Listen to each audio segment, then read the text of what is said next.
Kit Nubbins a thief? No! I swear I never done it. Caught with a stolen £5 note concealed inside his hat. Oh, Kit, my boy, how could you? Caught red-handed by Dick Swiveller, who has been sent to fetch... That'll be the constable. Come in.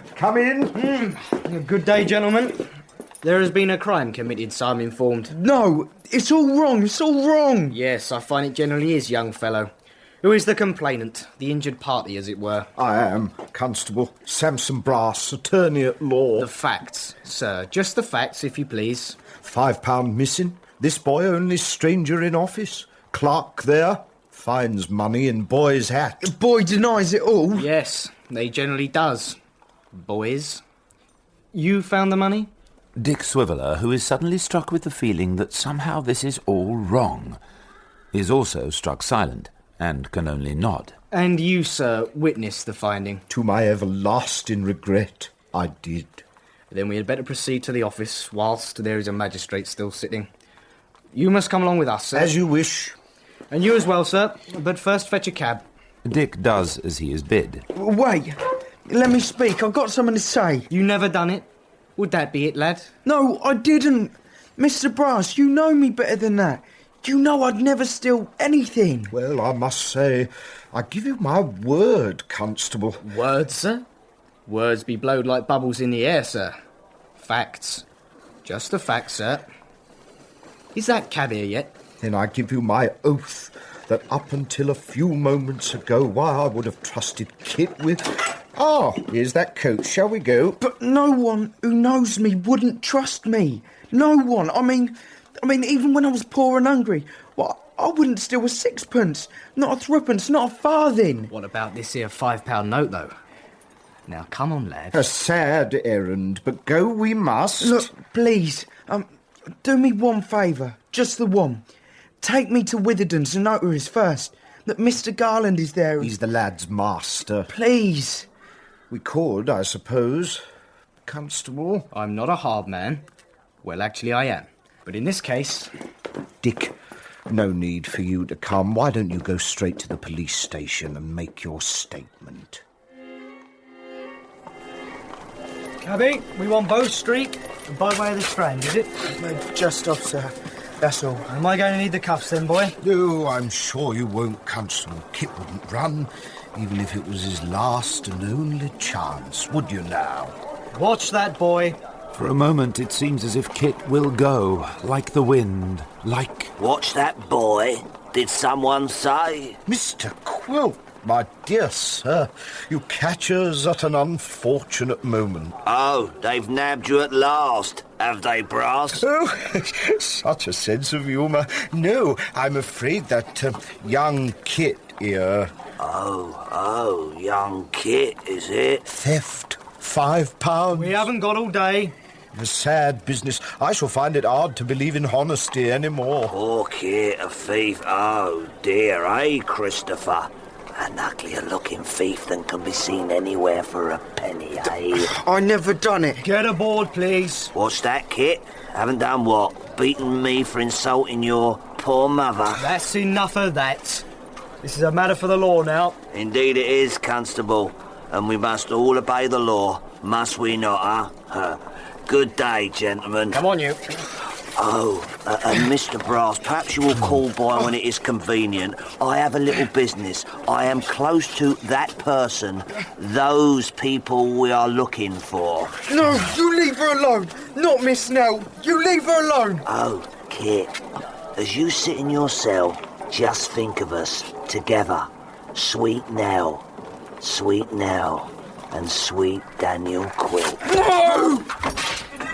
May blessings be showered upon you, Kit Nubbins. Matters, it seems, are rapidly coming to a head.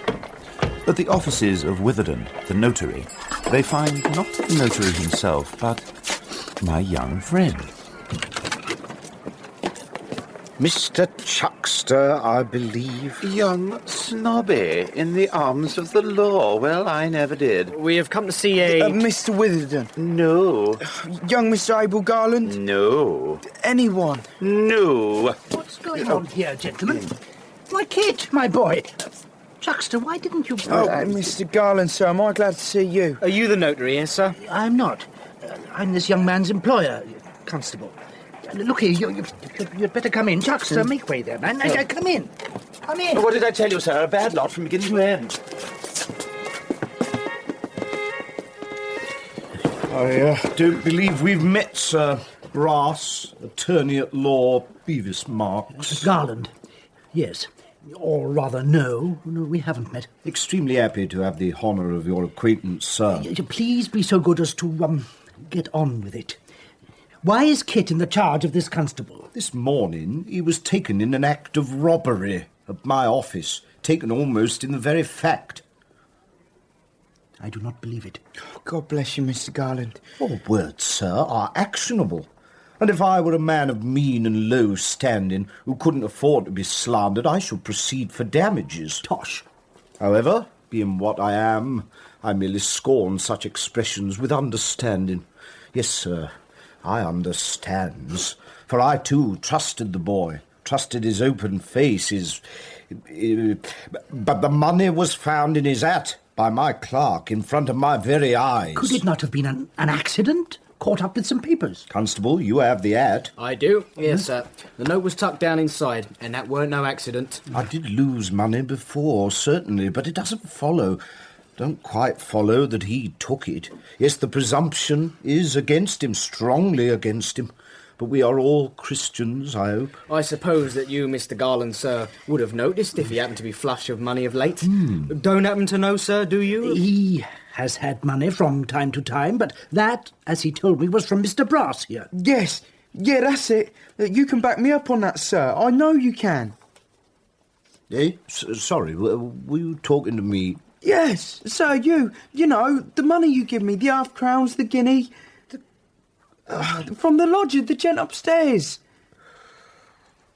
Oh, dear. This is a bad case indeed. Are you saying that you neither gave nor passed on any money at all? No, never a penny. Come, sir. Think. Think harder.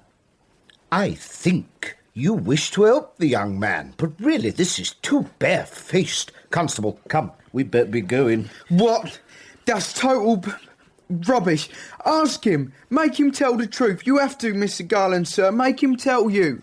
I ask you again, sir. Did I give him money, sir? Of course I did not. Then I don't know what I'd done to offend you, but I must have done something, because the only person what was in the office with the money and the hat wasn't me. It was you.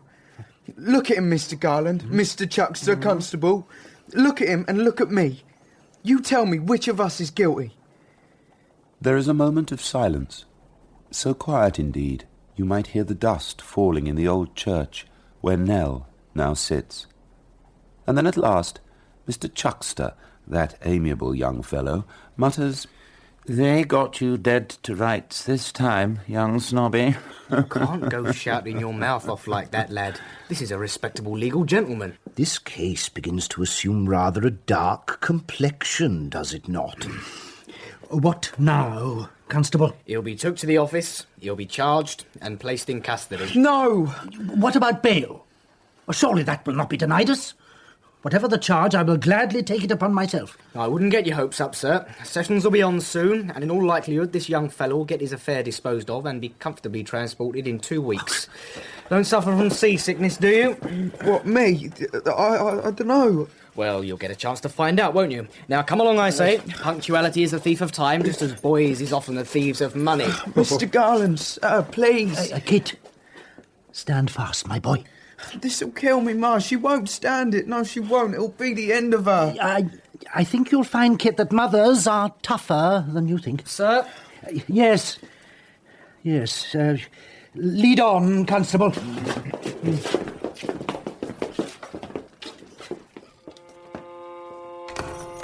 Kit knows he is innocent, but what he does not know is the world's opinion. His mother, his little brothers, Mr. and Mrs. Garland and young Mr. Abel, and above all, Barbara. That Barbara to whom he has become attached. What will she think of him now? Sitting head in hands in a dank cell in a dark prison, sitting as close to tears of self-pity as he's ever been, as he thinks of Nell.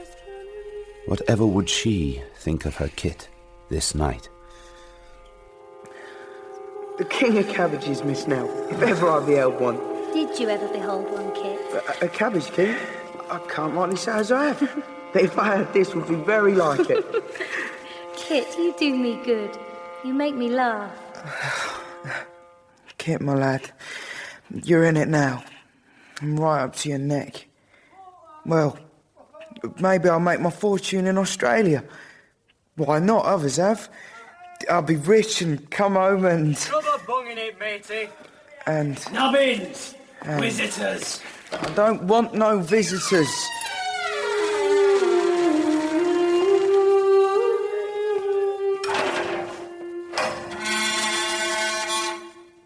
Kit? Kit, they said you didn't want to see me. No, Ma, it wasn't that. I didn't want you to see me in this place. Oh, come here, Kit. Oh, let me give you a hug. Oh, Ma, you don't believe what they says. Me? What, never knew you tell a lie or do a bad thing from when you was a little tiny baby? Me? What you made laugh and what you made so proud so many times? Me? Me believe that bloody old load of rubbish? And thank God for it. Because that was just about killing me, thinking you might think... How could you ever think I would think that you would think... I mean, that you would... Well, of course not. And what about our friends, Ma? Mr. Garland... I saw him, and he told Mrs. Garland as gentle as he could. And what about... Go on, love, what about... Barbara? What do you reckon? I don't know. If you'd heard that she'd been accused... Let someone just try. Well, don't you reckon she feels the same then? Yeah, I hope she does. Well, her mum sends best wishes to you. God bless her and all then. Oh, I clean forgot. There was this basket sent in for you. Something to eat and drink, the fella says. What? What fella? Oh, here. He told me not to worry about your food because he'd see to it. You're to have it every day. There's a note. And a big pot of ale and beef and a pie. Fit for a lord, let me see. Drink this cup, you'll find good cheer in it, Berkeley's best. Oh. If they ever send it flat, complain to the governor at the King's Head, St. Stephen's by the Wall. Yours, R.S. R.S.? Oh, tall gent. A bit young, with a grin on his face. Richard Swiveller. Oh. Well, how about that? Looks like I've got a good friend right in the lion's den, Ma. Let's just hope he and the rest of them can do something for me, because if they can't... Well, if they can't, it looks bad for me. And the warder calls time. Bye,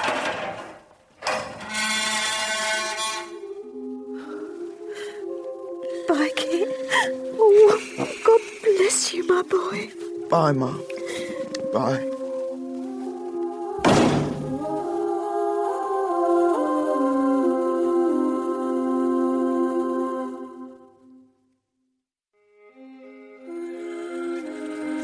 A faint light twinkles from the window of the counting-house on Quilp's wharf.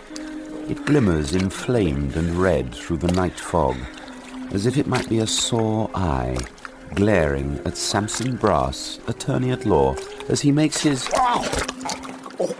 unsteady way along the riverbank towards the lodging of his main and most important client.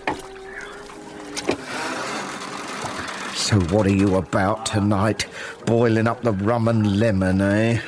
John! Singing? Chanting the mass, is he? Hey! Committed him to take his trial to broken sessions and directed the customary recognitions to be entered into the process. Imprudent. Horribly imprudent. I wish you were deaf, Mr. Q. I wish you were dumb. I wish you were blind, Mr. Q. I wish you were dead, Mr. Q. Worthy magistrate, after remarking at the prisoner, word 5. Come in. How do you do this chilly, foggy night, sir? Shut the door, you fool. Don't just stand there shaking your head and showing your teeth.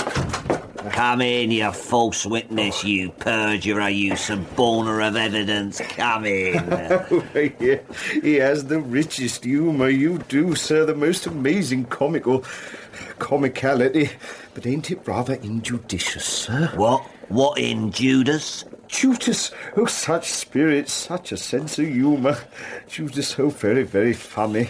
Only your song, whilst humorous in itself, was perhaps rather... Rather what?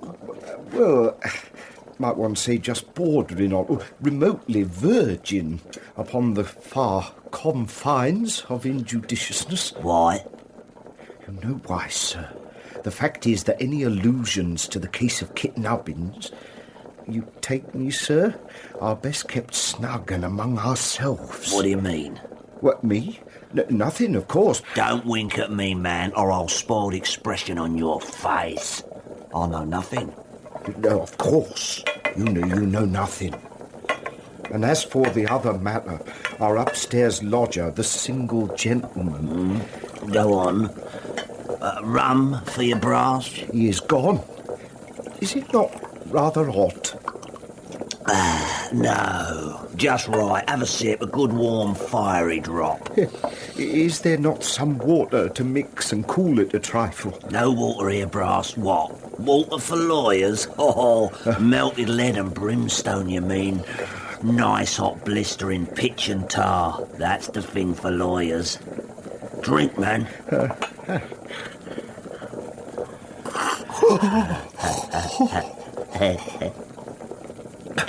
Delicious.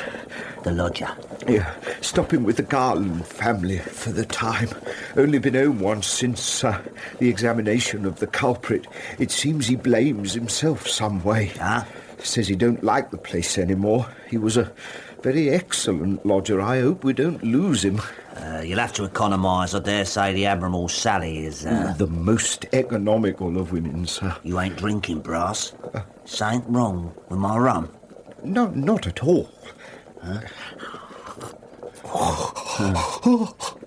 Wonderful. If the lodger has gone, then no need for the spy. Sir? Swiveller, you can let him go. Upon my word. Drink. Didn't expect that. Neither did I, in a way. But there are schemes within schemes here, brass. I needed Swiveller where I could keep an eye on him. There was a plan to marry him off to the child Nell when she and the old man were as poor as frozen rats. Oh, yes. Swiveller and the girl's brother. Frank? He's not been seen about lately. But your plan... Changed, as things will. This lodger, this mysterious single gent. Has money! Quiet, fool. I know that. Do you think I'd follow his miserable trail round the country if he didn't? You think I want to find the girl for... Yes, sir. The lodger's money. She'll be rich when found. For some other reason of my own. That I want to look into her eyes. But did you not tell young Nubbins that you were close to the old man and the girl? Oh, to make him hurt, brass. Worse than the devil. The truth is, I do not know where she is. And your lodger is my only guide there now. Where he goes, I will go.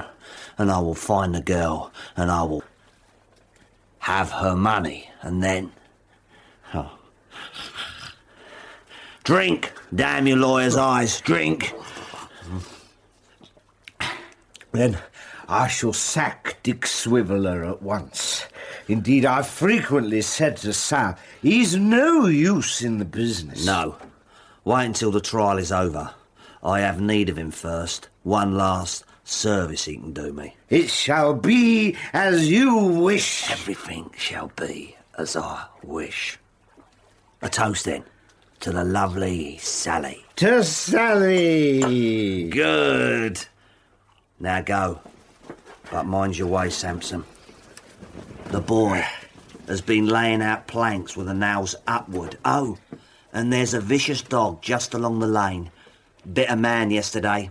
Killed a child on Tuesday, though that was only in play.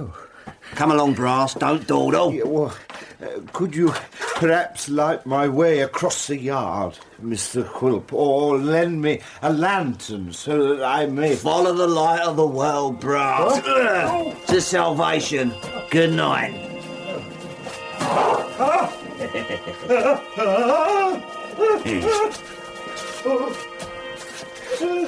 The days pass. Kit's trial draws closer. And Dick Swiveller. Another pint, landlord. No short measure. Dealing with a man of the law here. Dick finds himself making the acquaintance of something quite new. His conscience. And it ain't easy, Cully, I tell you that. There's villainy afoot, or my name's not Richard Swiveller. He also finds himself in the company of... Dick, my boy, my pupil, the apple of my eye. Hey, landlord, set up another pot and here. Let me paper 'em. Oh, it's you. How are you? As you see me. More to the point, how's the cream of the clerkship? Why, rather sour. Beginning to border on cheesiness, in fact. You're out of spirits, my boy. To tell the truth, the law don't agree with me. It isn't moist enough. There's too much confinement. I've been thinking of running away. Where would you run to, Dick? I don't know. Highgate, I suppose. Perhaps the bells might start up. Turn again, Swiveller, Lord Mayor of London. I need a cap, though. I have it on the best authority that a certain employer is about to offer opportunities that a sharp fella like you might find advantageous. In short, promotion. I say, that's a stunner. But I don't know the law. I don't want to know the law. But I, Dick, like you. Trust me, yes, trust me, and have another pint. If you insist. Oh, look after yourself, Dick. Keep warm and dry. We wouldn't want to lose so fine a talent at so young an age. Landlord, fill these up. Fill 'em with a will. After all, the house of the law has many rooms, Dick, and who knows but where you might find yourself lodging one day. And the theatre of the law. In the matter of one Christopher Nubbins, my lord. Yes, the boy Nubbins. Go on. The facts are plain. The hat stands before you, members of the jury. The damning, conclusive, inescapable hat. The hat that anarchy might have worn. The hat of sedition on the very head of this desperado who laughs in the face of the majesty of the law herself. Stealing from a lawyer. My lord defence objects. Go on, Mr. Stanton. Call Richard Swiveller, Esquire. Call Richard Swiveller.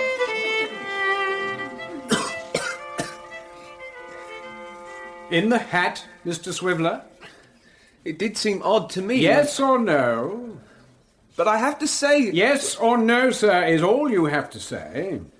Yes, but I have my doubts. Doubts, sir? The boy was not alone with the hat. The accused, you mean? Yes. The same accused for whom you, sir, are providing dinner at your own expense every night. That accused? Well, sir? You may step down. It's wrong! It's all wrong! So, it is done. The trial. Finished. Swiveller confounded, Garland confused, myself like a rock, adamantine. Get on with it, you fool. Character witnesses called, always a good lad, an honest lad, a decent, true Briton. But you see, sir, there is the hat, there is the note, and there is the boy, and there is no more to be said. Jury out, jury in, verdict, guilty. Face falls, boy's mother weeps, boy's mother's friend weeps. Boy shakes fist at brass. Judge sentences boy to transportation for 30 years. Boy sent down. Boy sent down. Very good, Brass. Now I want you to set a fella, one you can trust this time, to watch your ex-lodger and his friends. I have a feeling we are near the end of this game. Ah, your feelings. You are as noted for them as for your humour. One day, my friend, you will truly reap your just reward. I look forward to it, sir. And now I must leave you. I have a pleasant task to perform.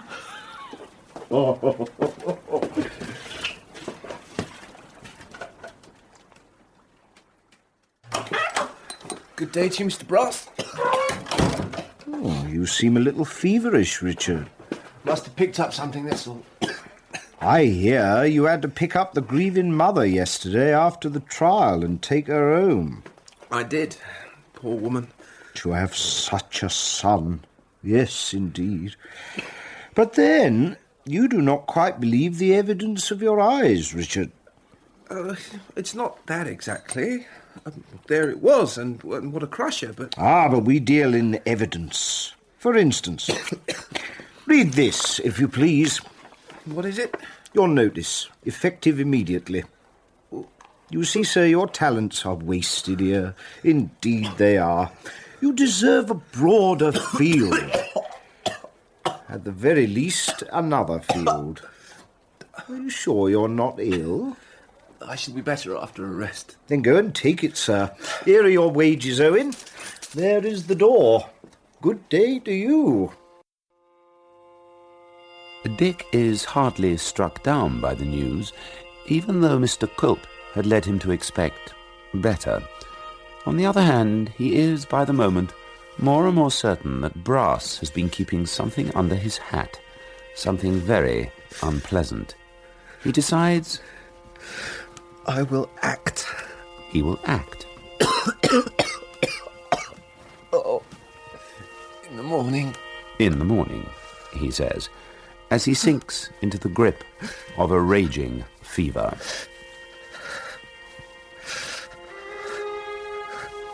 Why, Dickie, it's your own Sally Brass. Don't turn away, my beau. What say you, Sammy? It is as if the fever that attaches its talons to Dick Swiveller has been kept waiting until after Kit's trial, for it wastes no time now in tormenting him with visions he'd rather not see. Why, my dear, we must give Mr. Richard his notice and send him off to pastures new.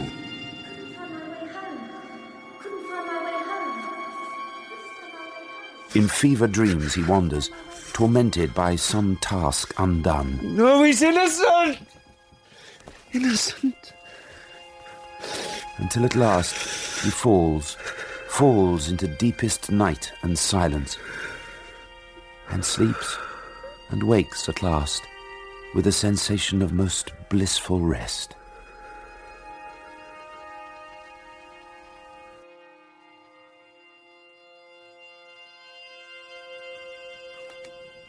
Good Lord, I'm still dreaming. Marchioness, is that you? A knave, two for his heels. God blimey, he's alive! Ain't that a wonder?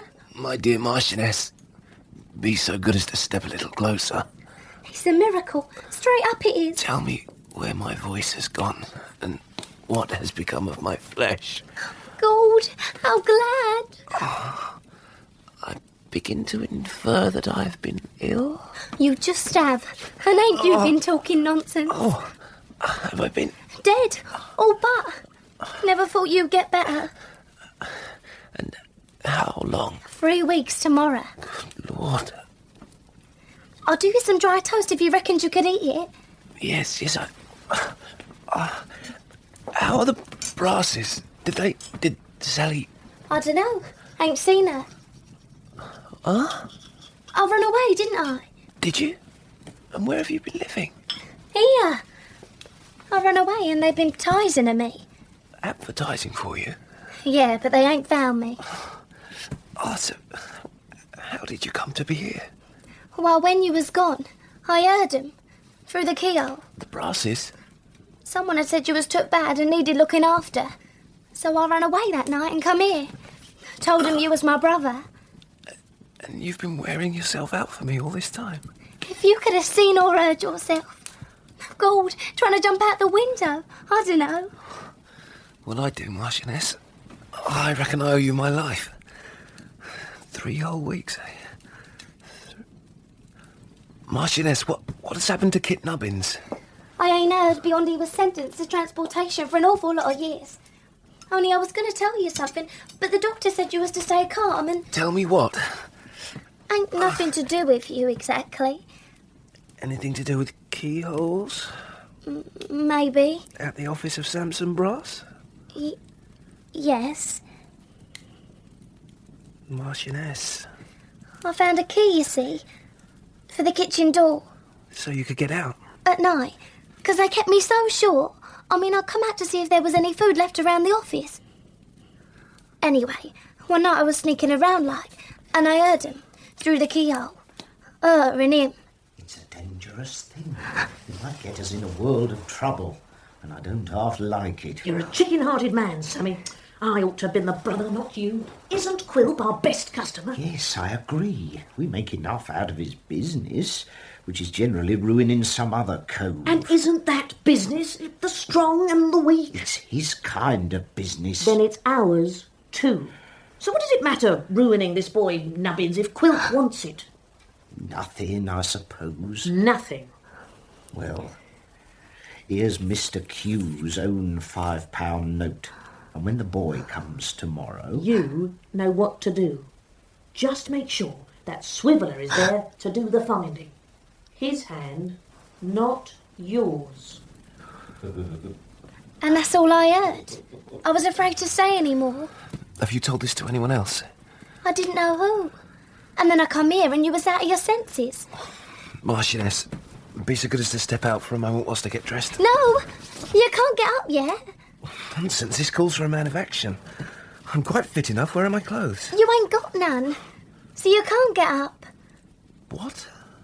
I had to sell 'em. Every one. On account of medicine and coal and the doctor. Nothing left? No. Not so much as a waistcoat? No. Well, embarrassing in case of fire, but never mind. Without you, I'd be a goner. Not a liver. And if I can't go to them, you'll just have to bring them to me. Once upon a time, Dick taught the Marchioness how to play cards, how to put down a stake and risk it all. It seems, despite the risks of going out, the little servant has a stake of her own now, for which she is prepared to risk much. It's me. I'm back. So I see. And I got them with me. Got her... Good Lord, the upstairs lodger, if I may so call you, sir. It is indeed the single gentleman himself. Oh, you may, Mr. Swiveller. I see you remember me. Good Lord, how could I forget you, sir? This gentleman is Mr. Witherden the notary. Mm-hmm. He is here to observe, to listen, to judge. Your servant, sir. He may judge away, then. I take it you are both here as friends of Kit Nubbins? As his friend. We are. Then listen to this young person. Marchioness? Well, there wasn't no one there except them two upstairs. With a certain shyness, That's the Sally maid Brass tells and her that's story. The single gentleman and Mr. Witherden the notary listen intently. You should find the note. Dick Swiveller reflects upon how life changes, and people too. And that's all I heard. I was afraid to stay any more. I think you stayed just long enough, my dear. You believed me then? Of course they do. Oh, we do. Indeed, my dear.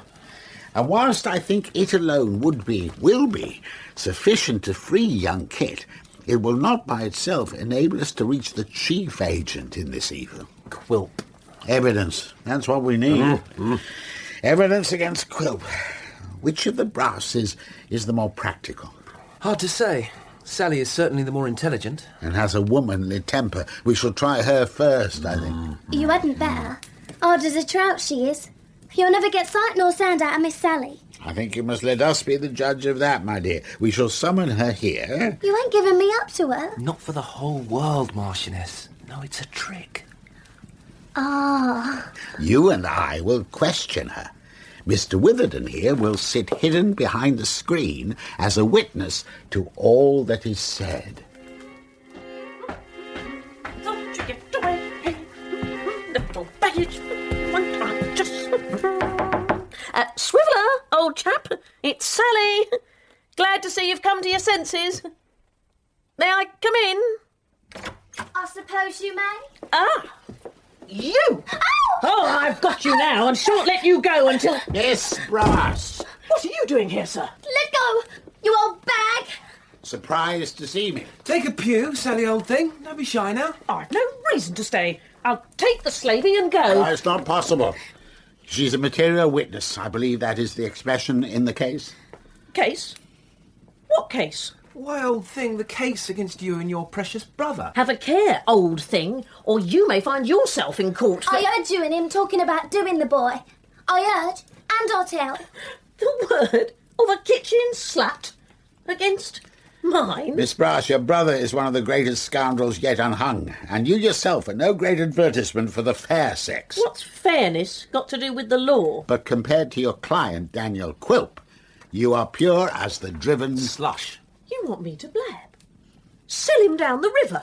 Just tell us the truth, and much as I hate to say it, Sal, you'll walk. I'll walk anyhow, Dickie, my boy. Goodbye.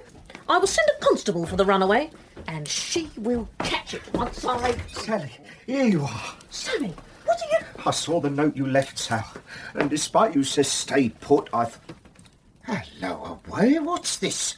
Our old lodger? You, sir? Me, sir. Sammy, go now, at once. Keep your mouth shut and go. Sally, please, who is the lawyer here? And who the brains? Do as I... Mr. Brass, since you are here... Take a seat. The bed'll do, Samson.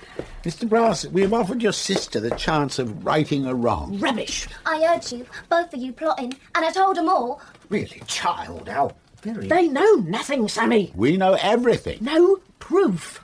Proof enough to get Kit out of prison. Not enough to put Mr. Quilp in. Yet. An offer was made. Yes. Well, it generally is in such cases. Sammy!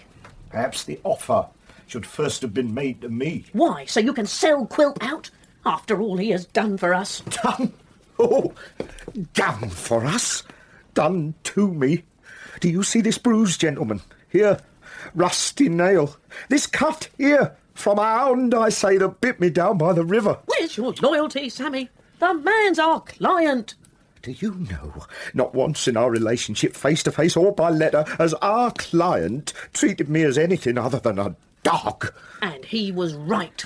It too, Sal. You never had the strength of your convictions, Sam. Don't know about the strength, but he'll certainly have the convictions if you don't come clean now. I hate the man, Sal. I always have. At least he's a man to hate. Sir, we have here Mr. Witherden, the notary. He has been listening. He is cognizant of the facts in the case. I am fully cognizant. There is no case. Unless you make it so. If the truth has come out as it plainly has, I'd better turn upon this man, Quilp, than let this man turn upon me. Mr. Witherden, sir, we have not met, but we are both in the same honourable and ancient line of business. I will give you your statement. You pitiful wretch. Punish Quilp, gentlemen. Weigh heavily upon him, grind him down as he's ground me down for many and many a day. They could have gone at me for many and many a day, but I would never have said one word against him. You think not, but you would in the end. You would, because you see, everybody does.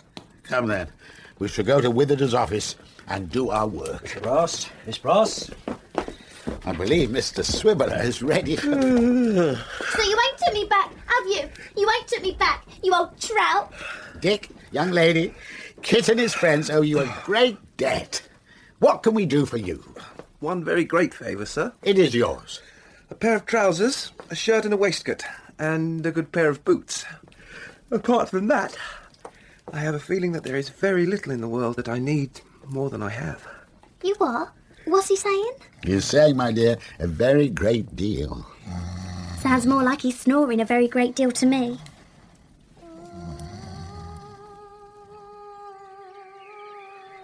But whilst Dick sleeps as if he has all the time in the world, far away, time itself is drawing in, and dark shadows fall on summer days.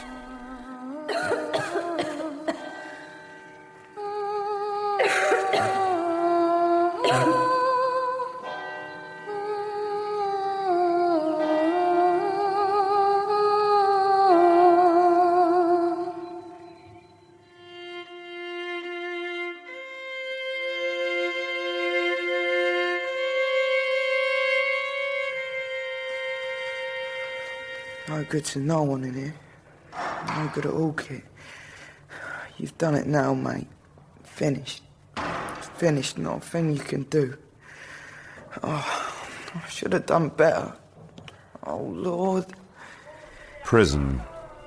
But the darkest, dampest cell at the end of the longest corridor behind the thickest walls would not confine Kit Nubbins as much as the feeling that he has let them down. Them? Everyone, somehow. His mother, Barbara the pretty maid, Mr. Garland, the single gent, even Nell and her grandfather, wherever they might be. 557114 Nubbins. On your feet. It's it. Next stop, Australia. Don't I get a chance to say goodbye to no one? It ain't fair. You got to let me say goodbye. I'll never see him again. It ain't fair. It ain't fair. It ain't fair.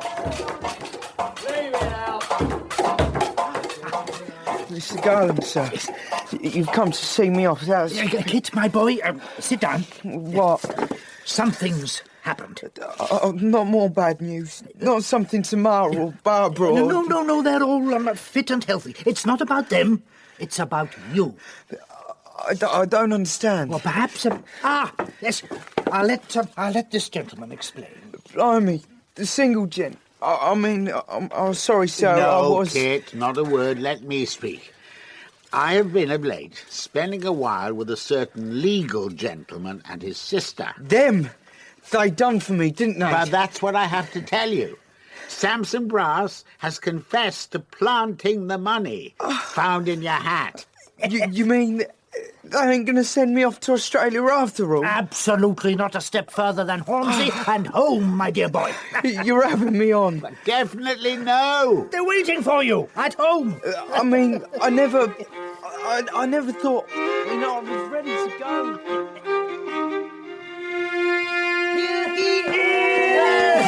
Here he is!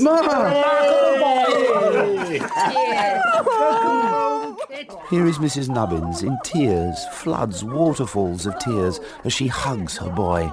Here is Mrs. Garland and young Mr. Abel, grinning like the village idiot.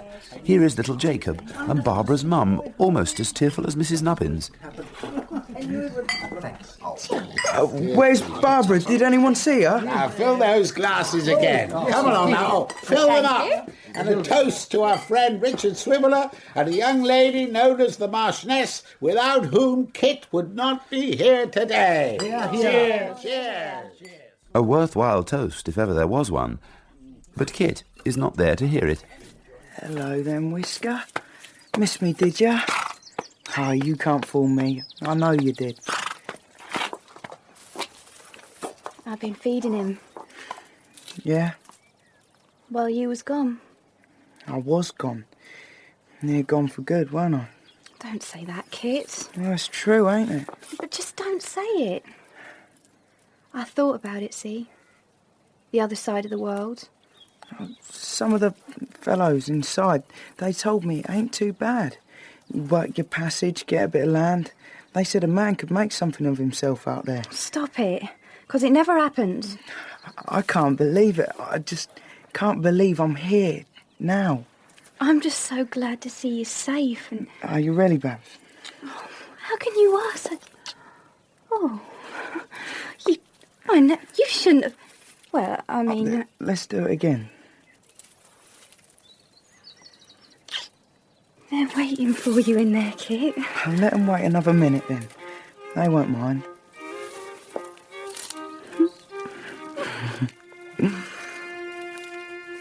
At last the party ends, and whilst some go home, Kit goes to bed and sleeps long and deep until morning, when he eats a breakfast of giants and starts to dig over the whole garden before lunch.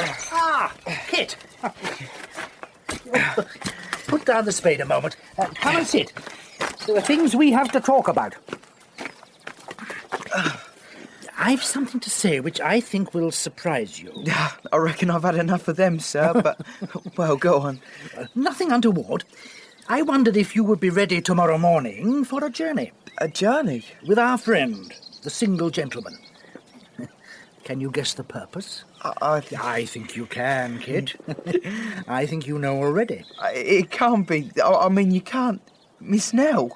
It's not Miss Nell. It couldn't be. Yes, it could. You know where they are? We do. And that's our journey's end. She's well. She's happy. She is happy. She is happy, yes. And I hope she will be well soon. She's ill. When I heard this morning, she was a little better, and they are hopeful. But how did you hear? Well, by somewhat of a roundabout route. You see, unlike me, my brother is something of a confirmed bachelor. Kit might have learnt patience in prison, but this... Sir, please! ...is insupportable. All in good time. My brother has lived for a good few years with a friend, a vicar, who... Sir, I don't mean to be rude, but couldn't we go a bit straighter to the point? Okay. Well, my brother wrote to me a week ago about an odd couple who had ended up in his village. A young woman and an old man. There must be loads of young women and... And of course there are. That's why I wrote back asking certain questions. And this morning I received an answer. It is beyond question. Well. God bless the Royal Mail, I say. And God bless your brother. When do we start? Tomorrow. First thing. Are you up to it, Kit? Up to it? I'd do the journey walking on my hands.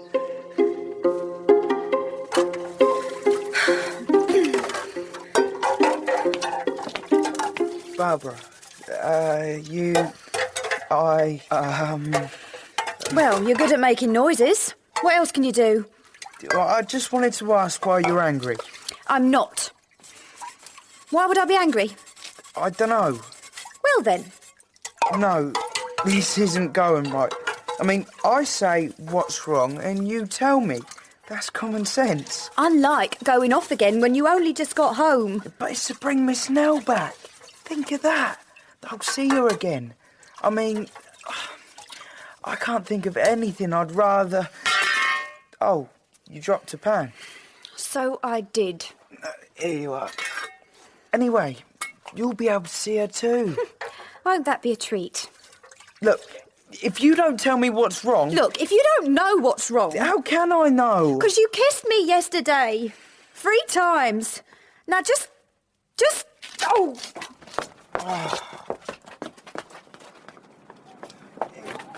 Come on, Babs. You don't think... I mean, not me and Miss Nell. What am I supposed to think, Kit? That it's you I love. Nell, she's like...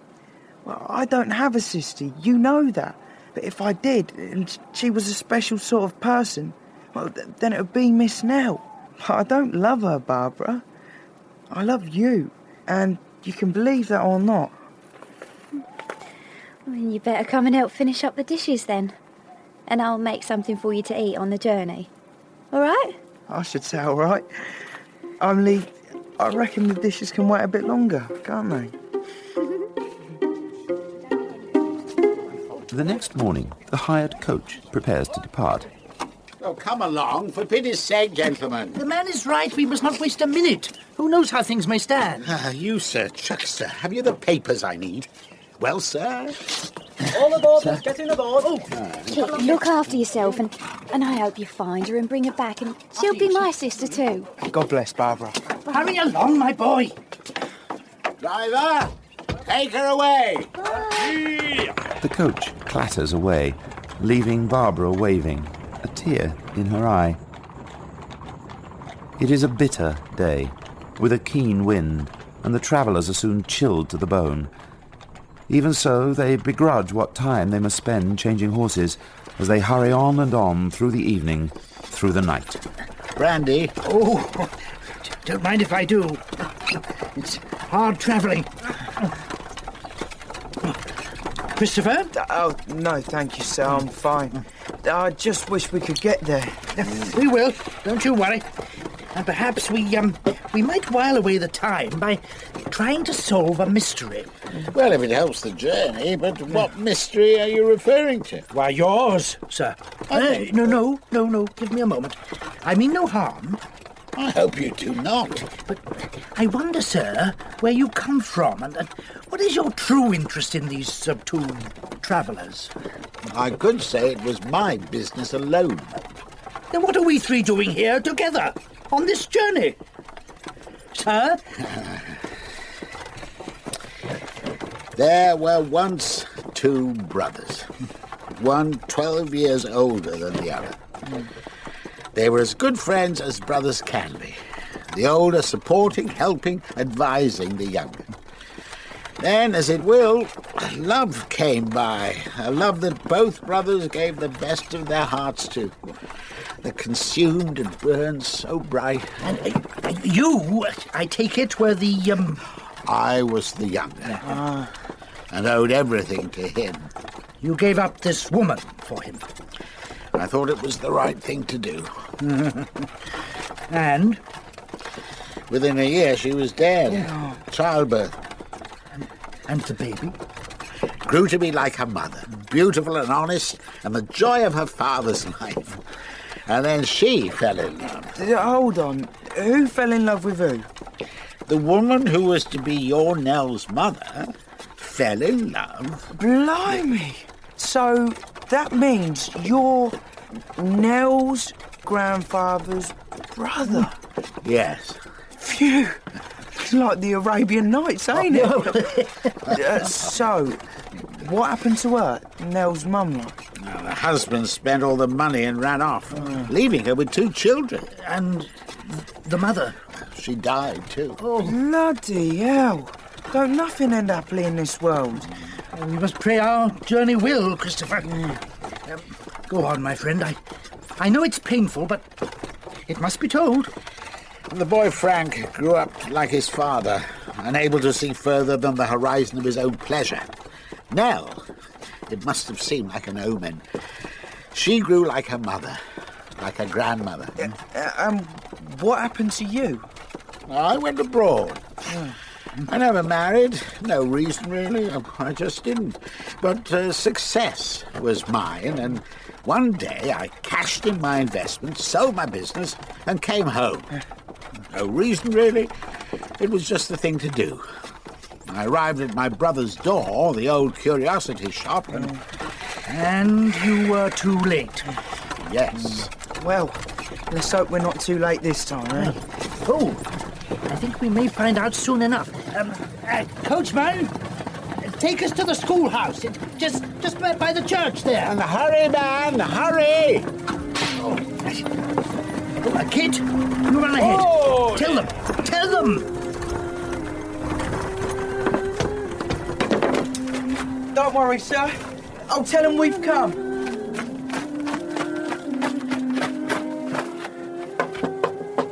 Oi, Nell.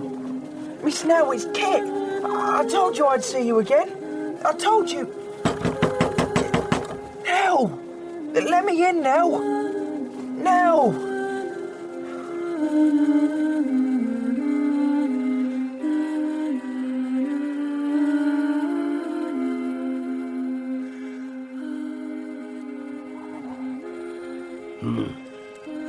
The wind may blow, but I've got my spite to keep me warm. Feed it on. Let's blaze away all day, eh? And boil up rum and lemon. The river and the yard where Daniel Quilp has his bachelor's hall. Guests? Outside, the mist is keenly searching. Nowhere escapes its cold, clammy touch. business this time of day. Who is it? I said, who is it? It's only me. Oh, only you. My dear Mrs. Q, only you. What in hell's name do you want, eh? Beauty knocking at Beast's castle. I have a letter. Push it under the door, then go away, or I'll hurt you. Please. Daniel. Very well. Shut the door. Well, speak then, quickly. It was left sometime in the night. I don't know who. Of course you don't. It only says urgent. For you. For Mr. Daniel Quilp. Well, go on then. Open it. Read it. But it isn't for me. It's for me. By the look of the handwriting, it comes from Sally Brass, the estimable Sal. Are you frightened of learning my business, Betsy, eh? Worried about being compromised? Open it. Read it. Now. It says, Sammy has been practised upon and has broken confidences. It has all come out. You had better not be in the way, for strangers are going to call on you. They have been quiet as yet. They mean to surprise you. Don't lose time, I didn't. I am not to be found anywhere. If I was you, I wouldn't be either. Bloodless the man is, and I thought his civility and cowardice was the best guarantee. Oh, Brass, my good, dear, affectionate, faithful, complimentary, charming friend. If only I had you here! Quill! Go home. Don't come back. The place will be shut. Come back no more until you hear from me or see me, understand? I don't understand anything. Ow! Ask no questions, make no search, say nothing. Go! Just go, woman. Now. And far away, Hello? Open up, it's us. Nell. Miss Nell, open up, it's me. It's Kit. It's all right. Everything is all right now. Kit, as he stands hammering at the door of Nell's cottage, hears not quite the sound of someone in pain, not quite a song or a wail, not quite the wind. Hello? Nell? Sir, hello? Hello? Sir? Sir? Who's there? Kit. Huh? It's me, Kit Nubbins. What you say? No, go away. You aren't here. I am here. Dreams, my dreams won't let me sleep. Do you see? No, I am here. You can... Oh, see? Yeah? It really is. Kit, what's happening? Just wait a while, sir. The old fellow ain't quite in the intellectuals. See, it really is me. It's Kit. Kit? Yes, a good lad. Kit. How you used to struggle with your ABCs. Are you doing any better at the letters, are you? Much better, sir. Dab hand at reading now. But you, how is she, Miss Nell? Oh, everyone wants to know about Nell. Where is she, sir? Asleep in her room. She's all right? She's all right, of course she is. Thank God for that. We heard she was ill. What do you say? Look, hadn't we best wake her up? She should know that her friends are... Friends? I say no. Friends. Where is she, sir? Why, in her room. I told you as much. Let her sleep. She's been working so hard. But she'll want to see us, sir. Please, may we not Kit, just... if she's tired, we can wait half an hour. We can wait that long. No, you are right. Nell, there are visitors. Wake up her. Make them some tea. They'll be tired and thirsty and... It's all right, sir. There's no need to disturb her. We'll let her sleep, shall we? But she must get up. We'll let her sleep. Come and sit down. Come on. Oh. There you go. You see, she doesn't usually lie late in bed. She's up with the first light and... The cottage door opens again, and two gentlemen step quietly through. The schoolmaster and the bachelor, who takes his brother, Mr. Garland, by the shoulder and leads him out for their reunion. The schoolmaster goes to the old man. Nelly! Friend? No. Friend, you will not want to disturb her. No, I never, no. Then She's always so cheerful, you know. She's always so happy and... Please, let me speak to him. Thomas. What? Tom, it's me. I've come home, and now all your troubles are over. Who are you? What are you doing in my house? Tom, it's Peter. Get away. Peter! You want to steal her from me? I don't know you. Sir, I think you should wait, perhaps later. When she wakes, she'll tell you all. Yes, tell you to leave us alone. Let us rest. Time to rest for all of us now. You go to your room, my friend, and lie down. But there'll be no one here to watch. We'll watch. Yeah, I am tired. Yeah, I'll sleep now. How is she, sir? Truly. She is dead. When? Barely minutes before you came. We left the old man a while to be with her. We were so close. So far. Yes, so far. You, I know, it must be Kit Nobbins. She talked of you often. Oh, if only she'd held on another hour. I know we could have saved her. We wouldn't have let her go. We wouldn't have... Her sickness. Was there nothing? No medicine? You see, I think she knew. When she used to sit in the church near the well there, it was sometimes as if she were waiting.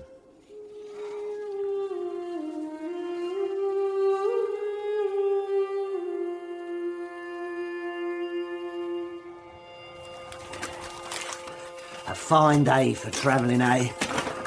That snake, that...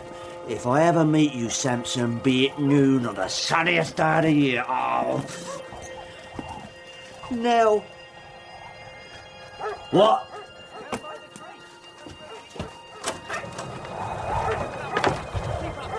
Oh, visitors. Ah, nice. So sorry I shan't be able to offer you anything, gentlemen, in the way of refreshment. However, stay and warm yourself at my fire. May it light your way to hell!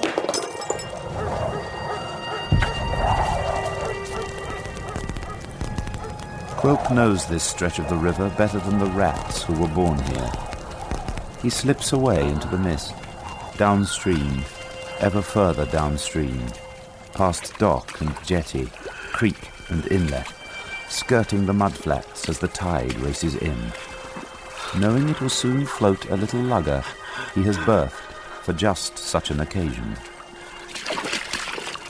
Between sea and sky, why, you can't see where one begins and the other.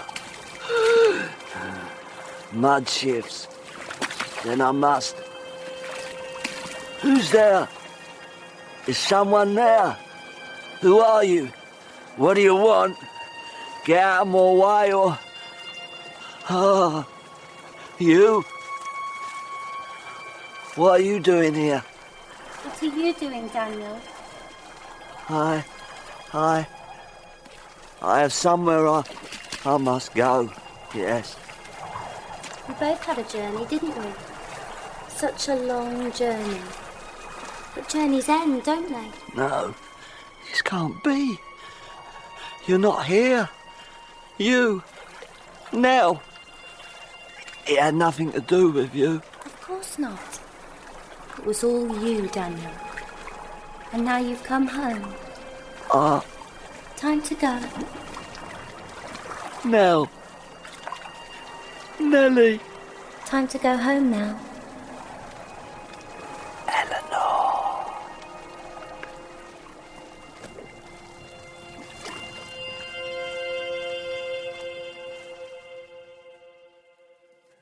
Time passes. In a country churchyard, flowers grow on a little grave. An old man tends them, day after day. Old friend, it's getting late. Should you not come home? No, leave me. I shall wait a while. She's coming, you know. Today, perhaps, or tomorrow. The schoolmaster goes back to his cottage, and the old man, they find him in the morning, gone home too.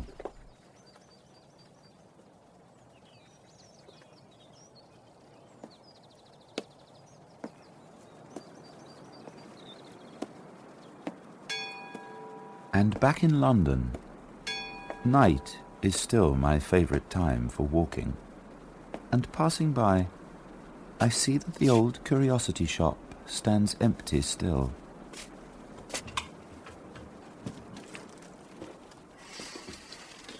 Smells musty, of memories, things that are over now, or just beginning, like Kit Nubbins and Barbara, who have a whole life together. As for the Brasses, some say that Sally is a sailor, or a soldier, and Samson, well, a lawyer never wants for work or money. And Dick Swiveller, he sends the Marchioness to school, and in good time, very good time, marries her, and Mr. Chuckster comes to visit Friday nights and passes on all the gossip of the town. And the curiosity shop is waiting still, with its ghosts.